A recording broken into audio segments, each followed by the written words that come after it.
আমরা চাই যে এই দেশ নায়ক তারা আমাদের যে স্বাধীনতার ঘোষক, যে জীবন দিয়ে স্বাধীনতার ঘোষণা দিয়েছেন কালুরঘাট বেতারকেন্দ্র থেকে, সেই শহীদ প্রেসিডেন্ট জিয়া রহমানের আমরা আত্মার মাগফিরাত কামনা করছি।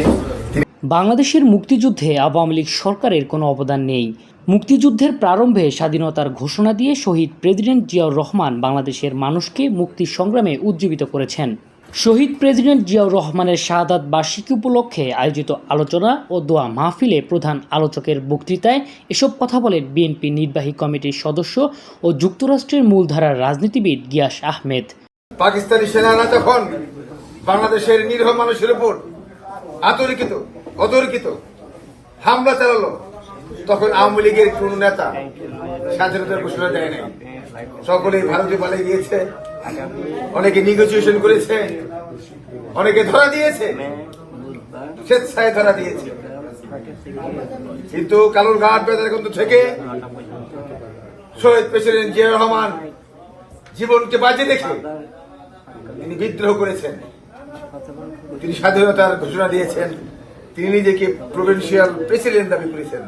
বাংলাদেশ জাতীয়তাবাদী সাংস্কৃতিক সংস্থা জাসস যুক্তরাষ্ট্র শাখা এই আলোচনা ও দোয়া মাহফিলের আয়োজন করে। যুক্তরাষ্ট্র জাসাসের সদস্য সচিব জাহাঙ্গীর শহীদ সোহরাওয়ার্দী ছিলেন অনুষ্ঠানের পরিচালনায়।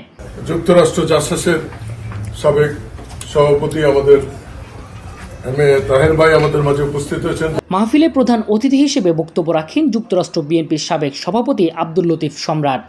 আজকের এই আলোচনা সভা ও দোয়া মাহফিলের সংগ্রামী সুযোগ্য সভাপতি ছোট ভাই ইঞ্জিনিয়ার সাহেব, যুক্তরাষ্ট্রে বিএনপি থেকে শুরু করে সকল অঙ্গ সংগঠনে যার পদচারণা। প্রধান বক্তা ছিলেন যুক্তরাষ্ট্র বিএনপির সাবেক সাধারণ সম্পাদক মোস্তফা কামাল পাশা বাবুল।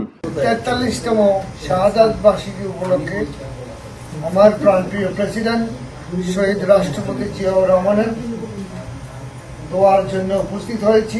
বক্তব্য রাখেন যুক্তরাষ্ট্র বিএনপির সাবেক যুগ্ম সম্পাদক কাজী সাখাওয়াত হোসেন আজম।